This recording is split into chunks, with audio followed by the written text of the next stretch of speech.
plus 3 तोर +3 को year first year मूल बसंत जाउछ ना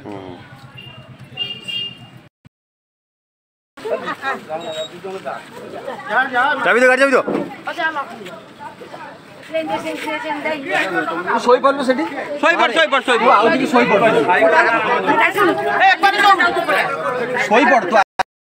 आपण माने जानिथिबे महांगार जो मूल बसंत गाँव रो जो जेन कॉलेज रे छात्री गत 19 तारिख दिन जीवा समय तांको दु जण दुर्बृत्त मरणात्मक आक्रमण करथिले एवं से घटना को नहीं तुम्बी तूफान घटीला जहाँफल विभिन्न दल जाई भेट करिया सहित पीड़िता जो अच्छी छात्री जन को न्याय दाबी सहित गिरफ दाबी करथिला एपरिक थाना को आसिकी निजर अभियोग करथिले तबे एई घटना परे जतले जे थाना अधिकारी अछंती तपन राउत दृढ़तार सहित नैथिले एवं प्राय तांकर टीम गोटे गठन करी विभिन्न स्थान रे चढ़ाऊ करथिला आमे जदि कहिबा गत काली जो अच्छी जाजपुर जिलार बालचंदपुर थाना अधीन रे जो 2 जण युवक बा दुर्बृत्त गिरफ गिरफ करी एबे थाना कस्टडी भितर अछि देखिबा सीधा सड़क भिजुअल हम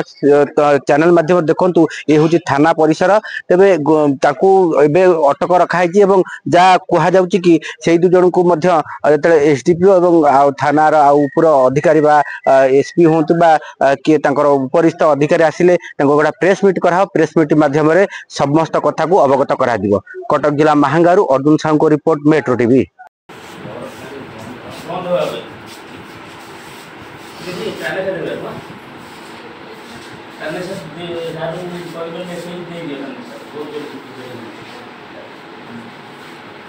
Kan saya lihat